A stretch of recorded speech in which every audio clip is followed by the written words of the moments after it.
Hello friends, welcome to प्रतियोगिता दर्पण। मैं हूं प्रशांत। आज हम बात करने जा रहे हैं बाइगा ट्राइब्स के हैबिटेट राइट्स के बारे में।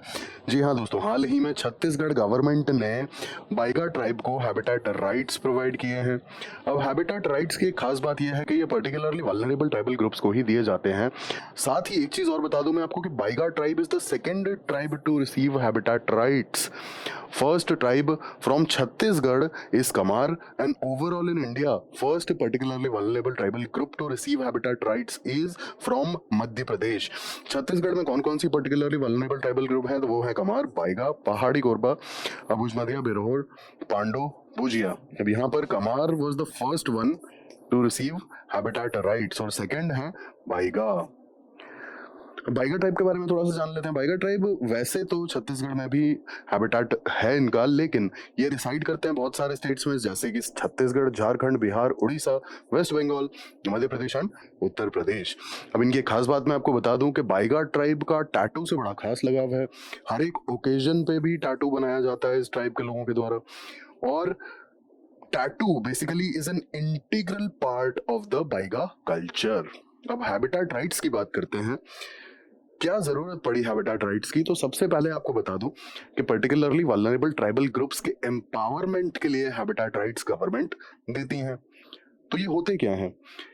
ये एक्चुअल में रिकॉग्निशन होता है, और ये रिकॉग्निशन दिया जाता है किसी भी पर्टिकुलरली वल्नरेबल ट्राइबल ग्रुप्स के कस्टमरी हैबिटेट को, सोशो कल्चरल प्रैक्टिसेस को, लाइवलीहुड मीन्स को, इकोलॉजिकल नॉलेज को, ट्रेडिशनल नॉलेज को, नेचुरल रिसोर्स यूटिलाइजेशन को, उनके कल्चर को। तो ये लगभग ओवरऑल होलिस्टिक तरीके से जो ट्राइबल्स हैं उनकी चीजों को रिकग्निशन प्रोवाइड करता है हैबिटेट राइट्स। हैबिटेट राइट्स क्या है हमने जान लिया। अब हैबिटेट राइट्स किस लॉ के तहत प्रोवाइड किया जाता है? कौन सा ऐसा कंडीशन है, कौन सा ऐसा लॉ है, कौन सा ऐसा कॉन्स्टिट्यूशनल प्रोविजन है जिसके तहत प्रोवाइड किया जाता है? तो यहाँ पर एक लॉ है FRA, फॉरेस्ट राइट एक्ट 2006, पूरा नाम scheduled tribes and other traditional forest dwellers recognition of forest right act 2006। इस लॉ के तहत, इसके सेक्शन 3 के तहत हैबिटेट राइट्स दिए जाते हैं। क्यों दिए जाते हैं? पर्टिकुलरली वल्नरेबल ट्राइबल ग्रुप्स को एम्पावर करने के लिए, और उनकी जो भी ट्रेडिशनल नॉलेज है, जो ट्रेडिशनल प्रैक्टिसेस हैं, उन्हें सेफगार्ड करने के लिए, उन्हें बचाने के लिए, उनके कंजर्वेशन के लिए। जी हाँ। अब इंडिया में कितने पर्टिकुलरली वल्नरेबल ट्राइबल ग्रुप्स हैं? लगभग 75, और 75 में से सिर्फ तीन ट्राइबल ग्रुप्स को हैबिटेट राइट्स आज तक मिले हैं। सबसे पहले किसे मिला था? मध्य प्रदेश का एक ट्राइबल ग्रुप है Bharia. Bharia particularly vulnerable tribal group को हैबिटेट राइट्स सबसे पहले प्रोवाइड किए गए थे, और ये पर्टिकुलरली वल्नरेबल ट्राइबल ग्रुप कहाँ का है? मध्य प्रदेश का।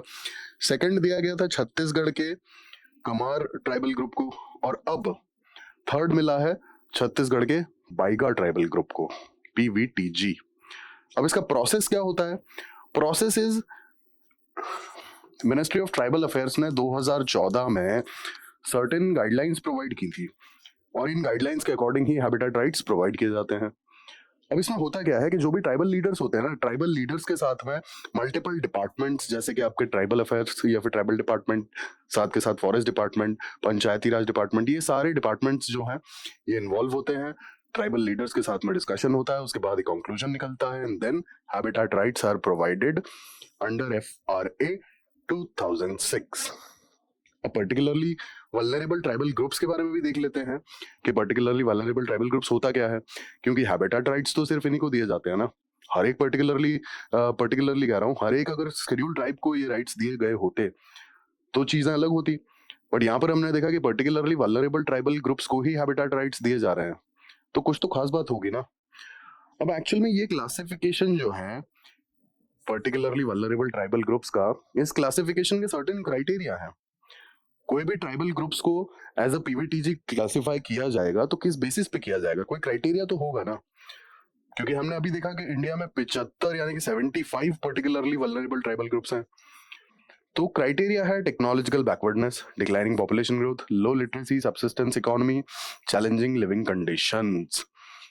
टेक्नोलॉजिकल बैकवर्डनेस है, जो भी अर्बनाइज्ड एरियाज हैं या फिर जो भी टेक्नोलॉजी है वो यूज नहीं करते हैं। ठीक है। सेकेंडली आता है कि पॉपुलेशन ग्रोथ डिक्लाइन कर रही है। अब पॉपुलेशन बढ़ तो रही है, लेकिन पॉपुलेशन ग्रोथ का जो रेट है ना वो डिक्लाइन कर रहा है, सीधी बात ये है। इसके बाद काफी बेकार, काफी वल्नरेबल लिविंग कंडीशंस हैं, मतलब काफी ज्यादा पॉवर्टी है, हेल्थ इश्यूज हैं, साथ के साथ लिटरेसी बहुत कम है। अब लिटरेसी जब कम हो जाती है तो ऑब्वियस सी बात है कि जॉब अपॉर्चुनिटीज मिनिमल हो जाएंगे, और लिटरेसी अगर कम होती है तो साथ के साथ अदर इश्यूज, जो हेल्थ इश्यूज हैं वो भी बढ़ जाते हैं। और सब्सिस्टेंस इकोनॉमीज हैं, मतलब जो भी काम करते हैं बहुत छोटे लेवल का होता है, और अगर किसी तरीके से वो काम में कोई दिक्कत आई तो सरवाइव करना तो बहुत मुश्किल हो जाएगा ना। तो ये सारा क्राइटेरिया है पर्टिकुलरली वल्नरेबल ट्राइबल ग्रुप्स को आइडेंटिफाई करने के लिए। और एक बार उन्हें आइडेंटिफाई कर लिया जाता है तो central government as well as state governments मिलके इस पर्टिकुलरली वल्नरेबल ट्राइबल ग्रुप के लिए सर्टेन स्कीम्स चलाती हैं, जिससे उन्हें एम्पावर किया जा सके, उन्हें सोशल जस्टिस प्रोवाइड की जा सके। क्योंकि सोशल जस्टिस और सोशल वेलफेयर प्रोवाइड करने की रिस्पॉन्सिबिलिटी तो स्टेट की है, because India is a welfare state. तो ये आइडेंटिफाई करने का पर्पस क्या होता है कि सर्टेन स्कीम्स चलाई जाती हैं, और इन स्कीम्स के तहत इन ट्राइबल ग्रुप्स को अकोमोडेट किया जाता है, जिससे कि इन्हें एम्पावर किया जा सके। अब इंडिया में 18 स्टेट्स और एक यूनियन टेरिटरी को मिला के 75 पर्टिकुलरली वल्नरेबल ट्राइबल ग्रुप्स रहते हैं, जो कि रिकॉग्नाइज किए जाते हैं मिनिस्ट्री ऑफ ट्राइबल अफेयर्स के द्वारा। अब यहाँ इसका ओरिजिन जानना जरूरी हो जाता है, क्योंकि ये ज्यादा इंपॉर्टेंट है। 1973 में दीवार कमीशन ने प्रिमिटिव ट्राइबल ग्रुप सजेस्ट किया, और ये बोला कि ये एक सेपरेट कैटेगरी बनाई जानी चाहिए शेड्यूल्ड ट्राइब्स की। और क्राइटेरिया तो हमने देख लिया ना, मोरलेस क्राइटेरिया तब भी सेम ही था। तो इस सर्टेन क्राइटेरिया के बेसिस पे एक सेपरेट ग्रुप बनाया जाएगा ट्राइबल्स का, एक सेपरेट रिकॉग्निशन दिया जाएगा, और ये कैटेगरी का नाम होगा प्रिमिटिव ट्राइबल ग्रुप, पीटीजी। अब यूनियन गवर्नमेंट ने पीटीजी का नाम 2006 में बदल के पीवीटीजी कर दिया, पर्टिकुलरली वल्नरेबल ट्राइबल ग्रुप। तो ये था इसका बैकग्राउंड बेसिकली पीवीटीजी का। हमने क्राइटेरिया इसका देख लिया। अब हम देख लेते हैं कि हैबिटेट राइट्स मिलने के बेनिफिट्स क्या होंगे। अब यहाँ पे आप दो चीजों को क्लब करिए, पर्टिकुलरली वल्नरेबल ट्राइबल ग्रुप्स का criteria. Particularly vulnerable tribal groups को दिया जाता है हैबिटेट का जो राइट्स हैं वो। हैबिटेट राइट्स की डेफिनेशन भी हमने देख ली कि क्या होती है। तो इसके बेनिफिट्स क्या होंगे, क्यों दिया जाता है। सबसे पहली चीज इसमें आती है preservation of culture and heritage. Culture और हेरिटेज जो भी ट्राइबल्स का होता है उसे प्रिजर्व करने के लिए ये हैबिटेट राइट्स प्रोवाइड किए जाते हैं। जैसा कि हमने देखा कि जिस टेरिटरी में वो रह रहे हैं, जो उनका ट्रेडिशनल नॉलेज है, जो उनकी लाइक लैंग्वेज है, जो भी उनका पुराना कल्चर है, जो भी उनके रिचुअल्स हैं, सारी चीज़ों को ही प्रिजर्व करने के लिए और ये जो हैबिटेट राइट्स हैं ये रिकॉग्नाइज करते हैं, और रिकॉग्नाइज किया जाएगा तभी तो उन्हें प्रिजर्व कर सकेंगे। फिर एम्पावरमेंट एंड सोशल जस्टिस। तीसरा आता है प्रोटेक्शन ऑफ लाइवलीहुड। अब ये कैसे आता है, बेसिकली मैं आपको बता दूं, हैबिटेट राइट्स में land as well as resource के राइट्स भी प्रोवाइड किए जाते हैं। ठीक है, land as well as resource के राइट्स भी प्रोवाइड किए जाते हैं, और लैंड और रिसोर्स के राइट्स अगर प्रोवाइड किए जाएंगे तो लाइवलीहुड अपॉर्चुनिटीज बढ़ेंगे। रीजन बीइंग, मेजॉरिटी जो ट्राइबल ग्रुप्स हैं ये माइनर फॉरेस्ट प्रोड्यूस की कलेक्शन पर ही तो डिपेंडेंट होते हैं ना।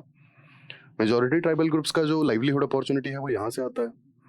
तो अगर उन्हें फॉरेस्ट रिसोर्सेज पर और लैंड पर अगर प्रॉपर राइट्स प्रोवाइड किए जाएंगे तो राइट्स प्रोवाइड करने की वजह से क्या होगा कि उनका लाइवलीहुड प्रोटेक्टेड रहेगा, मल्टीपल लाइवलीहुड अपॉर्चुनिटीज उनके सामने खड़ी होंगी। और जैसा कि हमने देखा कि पर्टिकुलरली वल्नरेबल ट्राइबल ग्रुप की आइडेंटिफिकेशन ही क्या है, बहुत वल्नरेबल लिविंग कंडीशंस। तो लाइवलीहुड इंश्योर करना जरूरी हो जाता है, और habitat right can ensure the livelihood with the provisions of land rights as well as resource rights। इसके बाद आता है सस्टेनेबल डेवलपमेंट।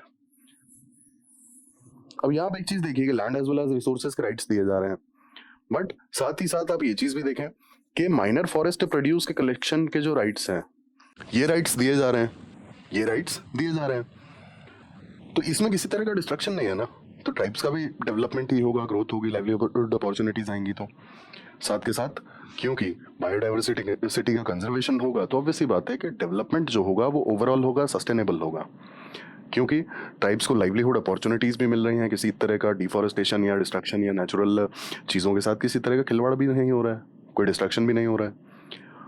और लास्टली कंजर्वेशन ऑफ बायोडाइवर्सिटी। अब ट्राइबल्स की अब एक चीज़ देखिए कि ट्राइबल्स का जो केस है ना, बायोडाइवर्सिटी से एक बहुत खास लगाव होता है। आप इनकी ट्रेडिशनल चीज़ों को अगर देखेंगे उठा करके तब आपको समझ में आएगा। जैसे आप झारखंड का केसेस देख लीजिए, माइनिंग कंपनी के खिलाफ पूरी ट्राइब खड़ी हो गई थी, माइनिंग कंपनी के खिलाफ पूरी ट्राइब खड़ी हो गई थी। रीजन, माइनिंग कंपनी ने बोला कि हम ये पूरा पहाड़ खोदेंगे, यहाँ पर रिसोर्सेज हैं, और ट्राइबल्स ने कहा हम खोदने नहीं देंगे। रीजन बीइंग, इस फॉरेस्ट में हमारे भगवान रहते हैं। आप ये केस डिटेल में जाके देख सकते हैं, वेदांता का जो केस है माइनिंग के लिए, तो काफी बड़ा बवाल हुआ था झारखंड में। और ये बवाल होने का रीजन क्या है कि जो बायोडाइवर्सिटी है, जंगल्स हैं, फॉरेस्ट हैं, शेड्यूल ट्राइब के लोगों का एक अटैचमेंट होता है, चाहे वो रिलीजियस अटैचमेंट हो चाहे कोई और, लेकिन एक अटैचमेंट होता है, वो इतना इजीली उसे डिस्ट्रक्ट नहीं होने देंगे। तो जब भी शेड्यूल ट्राइब्स के लोगों को पावर दी जाती है ना इस तरीके की, फॉरेस्ट राइट्स और ये सब, तो आप मान लीजिए कि बायोडाइवर्सिटी कंजर्वेशन इज इंश्योर्ड। और बायोडाइवर्सिटी कंजर्वेशन होगा तो ऑब्वियस सी बात है कि डेवलपमेंट कैसा होगा, सस्टेनेबल। तो ये हमने बात की बाइगा ट्राइब्स पे, उनके हैबिटेट राइट्स पे, और देखा कि क्या होते हैं हैबिटेट राइट्स और क्या उनके सिग्निफिकेंस हैं, क्या बेनिफिट्स हैं, और क्या प्रिमिटिव ट्राइबल ग्रुप्स जो हैं या फिर पर्टिकुलरली वल्नरेबल ट्राइबल ग्रुप्स जो हैं उनकी बैक स्टोरी हमने जानी। तो कमेंट करके प्लीज़ ज़रूर बताइएगा कि आपको कैसी लगी वीडियो, और जुड़े रहने के लिए प्लीज़ सब्सक्राइब करें, लाइक करें, शेयर करें। Thank you, thanks for time.